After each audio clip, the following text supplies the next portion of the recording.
कैसे हैं आप सभी लोग। एक बार फिर से स्वागत है आपका हमारे YouTube channel study with Yogesh में। जो हम लोगों ने कल अपने आप में क्लास देखी थी किसकी, करंट अफेयर्स की, तो उसके बाद अगला जो हमारा सेशन होगा वो क्या कहते हैं, अपने आप में सेकंड पार्ट है उसका। ठीक है, करंट अफेयर्स का सेकंड पार्ट हम लोग देखेंगे। उत्तराखंड सरकार की कुछ महत्वपूर्ण योजनाएं हैं।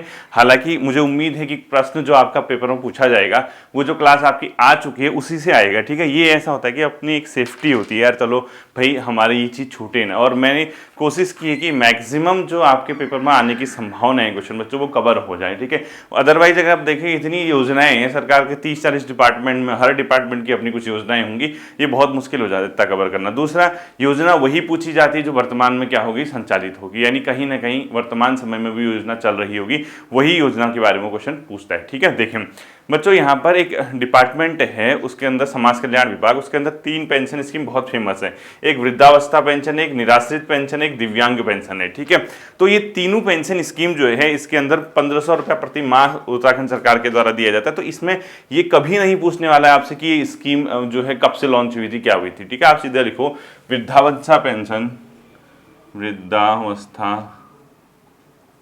पेंशन प्लस निराश्रित पेंशन एवं, ये 3 पेंशन स्कीम है। एक वृद्धावस्था पेंशन है बच्चों, एक निराश्रित पेंशन और तीसरी कौन सी है, दिव्यांग पेंशन। ठीक है, दिव्यांग पेंशन, दिव्यांग पेंशन, इसमें राज्य सरकार कितना देती है, 1500 रुपया प्रति माह। आपने क्या लिखना है, 1500 रुपया प्रति माह। अर्थात जो वृद्धावस्था पेंशन है इसके लिए जो कंडीशन है ये ध्यान रखना, इसमें आपकी एज जो होनी चाहिए बच्चों 60 से प्लस होनी चाहिए। इसमें एज जो होनी चाहिए 18 प्लस और इसमें भी 18 प्लस। ठीक है, अब इसमें क्या है, जो निराश्रित पेंशन है यानी कोई ऐसी महिला जो विधवा हो गई है, ठीक है, यानी जिसके हस्बैंड की डेथ हो गई है, उनको ये पेंशन मिलती है और इसमें 1500 रुपया प्रति माह की दर से राज्य सरकार देती है। यानी बेसिकली कोई ऐसी महिला जो विडो है, ठीक है, ये देखना विधवा पेंशन भी बोलते हैं इसको। ये दिव्यांग हो गया। इसमें क्या होना चाहिए, जो वृद्ध माता पिता हैं या जो बुजुर्ग लोग हैं 60 प्लस, उनकी परिवार की वार्षिक मासिक आय 4000 रुपये से कम। यानी तीनों स्कीम का अगर आपको लाभ उठाना है तो इन तीनों स्कीम्स में आपकी जो मंथली इनकम है यानी 4000 रुपये से कम होनी चाहिए। ठीक है, 4000 प्रति माह से कम, माह से कम। ठीक है, 4000 प्रति माह से कम होनी चाहिए मंथली इनकम, यानी मासिक आय जो है 4000 से कम होनी चाहिए। इसमें भी सेम है, इसलिए मैंने डू लिख दिया, इसमें भी सेम है। तो अब आपसे देखो पेपर में हालांकि ऐसा क्वेश्चन बहुत कम पूछता है, लेकिन फिर भी कभी अगर पूछ दिया, क्या आप कहते देखो किस्मत में कहाँ पे क्या लिखा कोई नहीं जानता। नॉर्मली अगर आपसे कभी क्वेश्चन पूछ दिया कि उत्तराखंड में जो एक योजना चली है, वृद्धावस्था पेंशन योजना है या निराश्रित पेंशन स्कीम है या जो दिव्यांगजन पेंशन स्कीम है, उसमें सरकार द्वारा कितना रुपया प्रति माह जो है पेंशन दी जाती है, तो आपका आंसर हो जाएगा बच्चों कितना, 1500 प्रति माह। तो इसके लिए जो क्राइटेरिया है, प्रकार की जो मासिक आय होनी चाहिए वो 4000 रुपये से कम होनी चाहिए। पहली स्कीम आपकी ये है, ध्यान रखना। ठीक है, इसके अलावा बच्चों इसमें क्या है, एक मुख्यमंत्री हुनर योजना लिखो, मुख्यमंत्री हुनर योजना, मुख्यमंत्री हुनर योजना। ये जो स्कीम है बच्चों ये है अल्पसंख्यक विभाग की, यानी अल्पसंख्यक मामलों का विभाग होता है ना, तो अल्पसंख्यक डिपार्टमेंट लिखो। ये किसकी है, अल्पसंख्यक विभाग। अब आप कहोगे सर अल्पसंख्यक क्या होता है, अल्पसंख्यक मतलब देखो किसी भी कम्युनिटी में चाहे जाति हो धर्म हो, एक बहु रूप में पाए जाते हैं, जो ज्यादा रूप में ज्यादा मात्रा में जो ज्यादा संख्या होती है, एक कम होती है। भारत में बेसिकली या राज्य के अंदर जो हमने अल्पसंख्यक समुदाय नोटिस किया है वो किसको किया है, मुस्लिम, सिख, ईसाई, पारसी, बुद्ध, जैन। ठीक है, हिंदू के अलावा जो मुस्लिम, सिख, ईसाई, बुद्ध, जैन और पारसी हैं इसको अल्पसंख्यक बोला जाता है। क्योंकि ये जो सीएम हुनर योजना है इसमें क्या करती है सरकार, इन लोगों को बच्चों ट्रेनिंग देती है, यानी जो इस कम्युनिटी के लोग होते हैं यानी अल्पसंख्यक समुदाय के लोग होते हैं उनको निःशुल्क प्रशिक्षण के दौरान मानदेय भी देती है। यानी सीएम हुनर योजना का संबंध किससे है, अल्पसंख्यक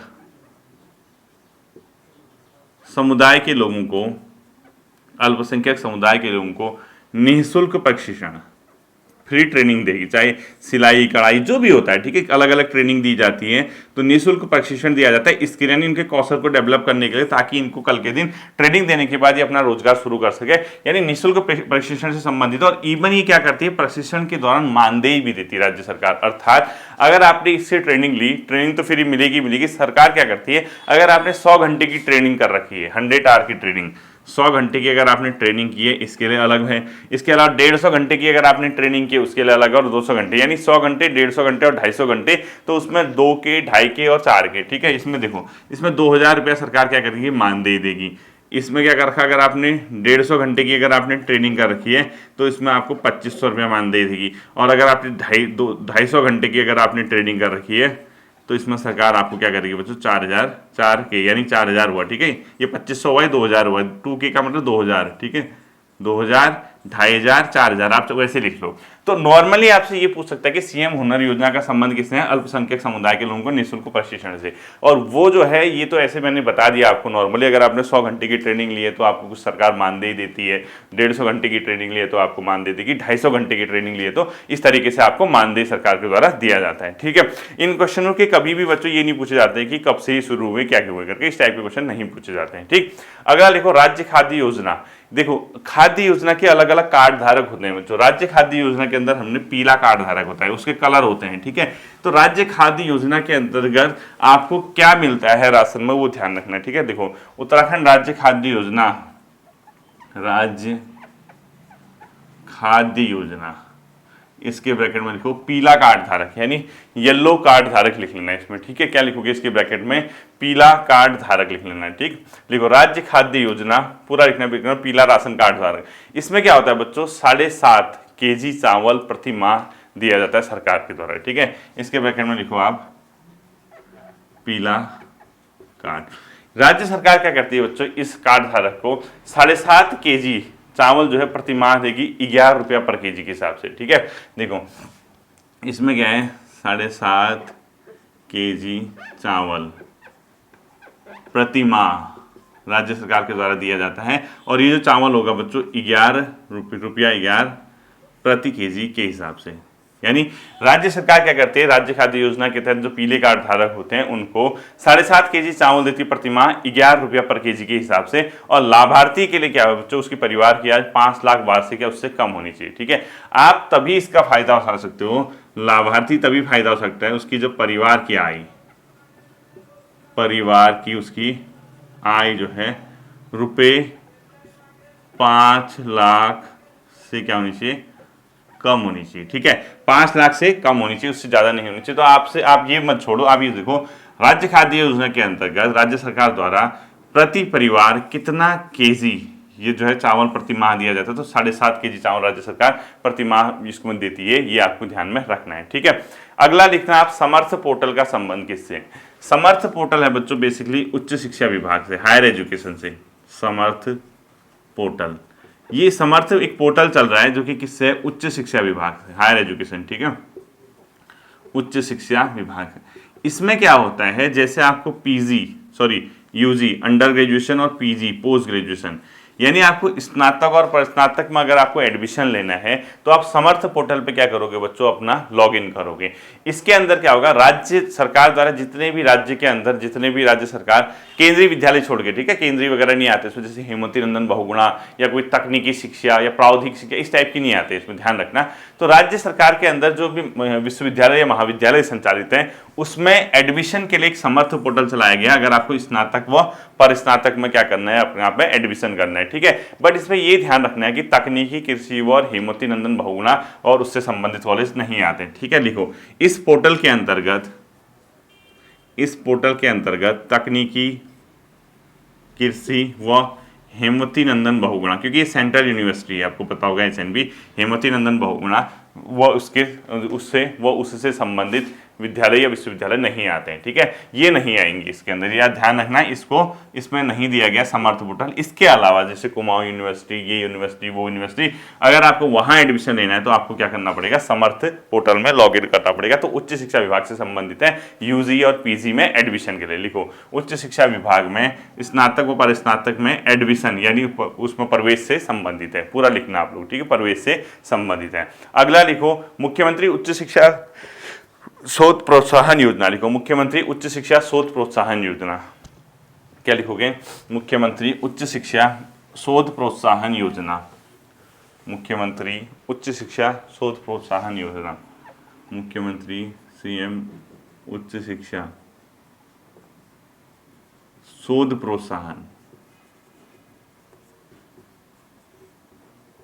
ठीक है, मुख्यमंत्री उच्च शिक्षा शोध प्रोत्साहन योजना। ये है अगर आप रिसर्च करते हो हायर एजुकेशन के अंदर, इसमें सरकार क्या करती है बच्चों, अधिकतम 15 लाख रुपया, विशेष परिस्थिति में इसमें 18 लाख रुपए तक भी राज्य सरकार दे सकती है। यानी अगर आप हायर एजुकेशन के फील्ड में और आप रिसर्च करते हैं तो राज्य सरकार अधिकतम कितना कर सकती है बच्चों, अधिकतम 15 लाख क्या करती है, अनुदान देती है, ठीक है, अधिकतम राज्य सरकार द्वारा 15 लाख, तथा विशेष परिस्थिति में लिखो, तथा विशेष परिस्थितियों में 18 लाख रुपए राज्य सरकार द्वारा इसमें रिसर्च काम के लिए दिया जाता है, ठीक है। तो लिखो मुख्यमंत्री उच्च शिक्षा शोध प्रोत्साहन योजना के अंदर कितने रुपए की धनराशि राज्य सरकार शोध कार्य हेतु देती है, 15 लाख, और विशेष परिस्थितियों में 18 लाख, ठीक है। तो राज्य सरकार द्वारा 15 लाख का इसमें क्या दिया जाता है बच्चों, एक शोध कार्य के लिए दिया जाता है, ठीक है। अगला लिखना है आपको, ये जो नॉर्मल सा क्वेश्चन है, जैसे ये तो पता होगा ना आपको, जैसे उत्तराखंड लोक सेवा आयोग के जो समूह क और ख के एग्जाम है, जैसे अपर पीसीएस है और इस टाइप के रेंजर वगैरह है जो समूह क और ख के अंदर आते हैं, उसमें अगर आपने प्रारंभिक परीक्षा निकाल ली तो उसमें कितने रुपए आपको पता है ना, 100 चयनित छात्रों को 50,000 रुपया सरकार उसके लिए देती है, किसके लिए, अपने आप में जो मेंस एग्जाम की तैयारी, किसी को पता भी नहीं होता, कई लोग जानकारी नहीं रहते, जानकारी रखा करो बच्चों। इसमें क्या होता है, हायर एजुकेशन डिपार्टमेंट ये काम करता है, जैसे आपने यूकेपीएससी की कोई एग्जाम निकाला, इसके अलावा यूपीएससी का भी निकाला, यूपीएससी आप चाहे आईएएस, एनडीए, सीडीएस वगैरह ये एग्जाम, तो यूकेपीएससी स्टेट वाले अगर आपने 100 टॉप छात्र जो होंगे, 100 टॉप का मतलब जिसने टॉप 100 आवेदन मिले होंगे, जिसके सबसे पहले, ठीक है, स्क्रूटनिंग होती है, आपकी मासिक वार्षिक आय जो है परिवार की 5 लाख से कम होनी चाहिए, ऐसे बता रहा हूँ, ठीक है, 5 लाख से वार्षिक आय कम होनी चाहिए और आप 50,000 रुपये तक राज्य सरकार से प्राप्त कर सकते हैं मेंस की तैयारी कर ले, लेकिन आपकी वार्षिक आय 5 लाख से कम होनी चाहिए आपके परिवार की, यानी आपके पास जो आय प्रमाण पत्र बना होगा वो ध्यान रखना। और ये भी आपको ध्यान रखना है कि जैसे इसके अंदर जो ये स्कीम है विशेष पर, मतलब वो क्या कहते हैं, यूपीएससी वगैरह के केस में फिर उसमें 50,000 मिलते हैं, ठीक है, वैसे इसमें लिखने की जरूरत नहीं है। अगला लिखना आप मुख्यमंत्री कौशल उन्नयन वैश्विक रोजगार योजना, मुख्यमंत्री कौशल उन्नयन, मुख्यमंत्री कौशल उन्नयन एवं वैश्विक रोजगार योजना, वैश्विक रोजगार योजना। कई विदेशी लोग क्या करते हैं बच्चों, डिमांड करते हैं किसकी, जो इम्प्लॉइज होते हैं, ठीक है। अब उन इम्प्लॉइज को अगर डिमांड के आधार पर सप्लाई करना है तो इसमें एक स्कीम राज्य सरकार ने शुरू की थी, इसको लॉन्च किया था 2023 में, लगभग मई 2023 के आसपास की स्कीम है, ठीक है।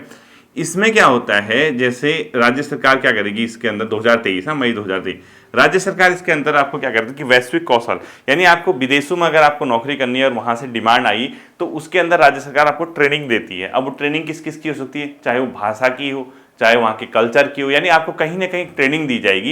यानी इसके अंदर आपको ट्रेनिंग दी जाती है किसमें, भाषा, कल्चर, वर्क एथिक्स, यानी कार्य के प्रति जो है ट्रेनिंग होगी। इसके अलावा नर्सिंग और हॉस्पिटलिटी के क्षेत्र में प्रशिक्षण दिया जाता है। लिखो, इस योजना के तहत भाषा, लैंग्वेज, ठीक है, कल्चर, संस्कृति, वर्क एथिक्स, ठीक है, यानी कार्य के प्रति जो नैतिकता होती है या कार्य के प्रति अपने आप में जो कार्य करने की जो एक अच्छी शैली है, ठीक है, वर्क एथिक्स ही लिख लो इसको।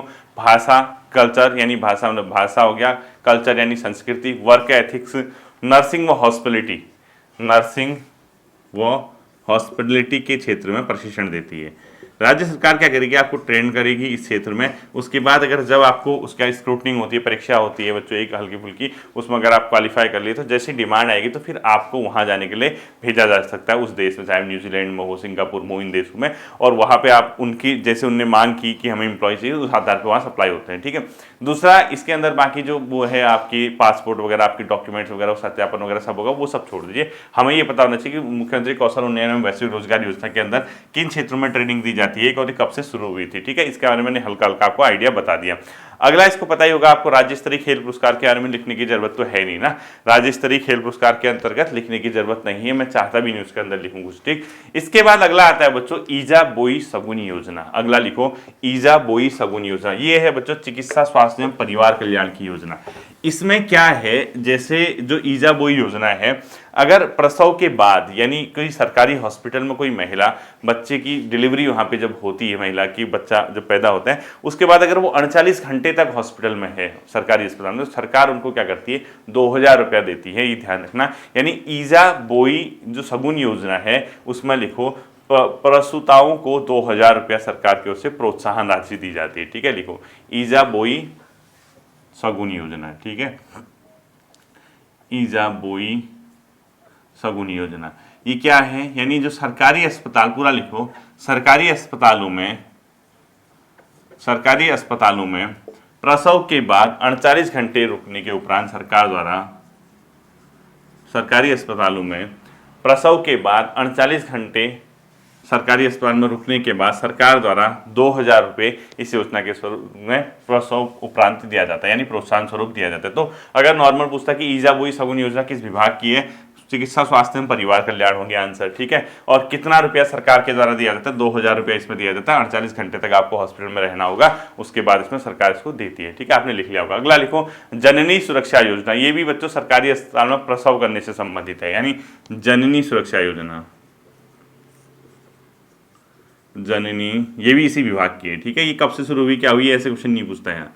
इसमें दो चीज है, ये किस चीज से है, सरकारी अस्पताल में प्रसव करने से संबंधित। ठीक है, सरकारी अस्पताल में प्रसव, यानी यहाँ पे प्रसव होता है तो उसके बाद है। इसमें क्या होगा बच्चों, कोई ग्रामीण क्षेत्र की महिला है या शहरी क्षेत्र की महिला है, ग्रामीण क्षेत्र की महिला, शहरी क्षेत्र होगी तो 1000 रुपया सरकार उसको देगी सरकारी अस्पताल में अगर उसका प्रसव हुआ है। और जो ग्रामीण क्षेत्र है बच्चों, अगर वहां की महिला होगी तो उसमें 1400 रुपया सरकार उसको प्रोत्साहन स्वरूप देती है। ठीक है, तो जननी सुरक्षा योजना के तहत ग्रामीण क्षेत्र की महिलाओं को सरकारी अस्पताल में प्रसव उपरांत कितना रुपया राज्य सरकार द्वारा प्रोत्साहन स्वरूप दिया जाता है, 1400 रुपया। और शहरी क्षेत्र में कितना दिया जाता है, जो 1000 रुपया दिया जाता है। ये भी आपको क्या करना है, ध्यान में रखना है। ठीक है, अगला लिखना है आपको अटल आयुष्मान उत्तराखंड योजना। इसमें प्रति वर्ष प्रति परिवार 5 लाख तक कैशलेस क्या है बच्चों, इलाज है। ठीक है, लिखो अटल आयुष्मान उत्तराखंड, या सीधे सीधे लिखो अटल आयुष्मान उत्तराखंड योजना।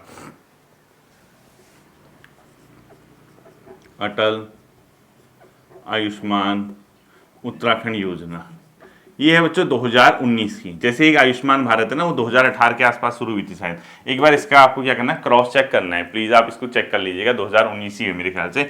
अटल आयुष्मान आपको नेट में चेक करना है, अटल आयुष्मान उत्तराखंड योजना 2019। इसके अंदर प्रावधान लिखो प्रति परिवार 5 लाख रुपए तक, प्रति परिवार 5 लाख रुपए तक कैशलेस इलाज की सुविधा उपलब्ध है। ठीक है, प्रति परिवार 5 लाख, लेकिन परिवार क्या होना चाहिए बच्चों, किस श्रेणी में आना चाहिए, जो अपने आप में वो नीचे की श्रेणी होती है, बीपीएल वगैरह। ठीक है, लिखो इसके अंदर लिखो आप प्रति परिवार प्रति वर्ष 5 लाख कैश उपचार होता है। ठीक है, इसमें 5 लाख रुपए तक का कैशलेस उपचार है इसके अंदर। वो छोड़ दो कितना आना चाहिए, क्या आना चाहिए, वो प्रावधान मैंने ज्यादा देखा नहीं है, चेक नहीं किया इसको।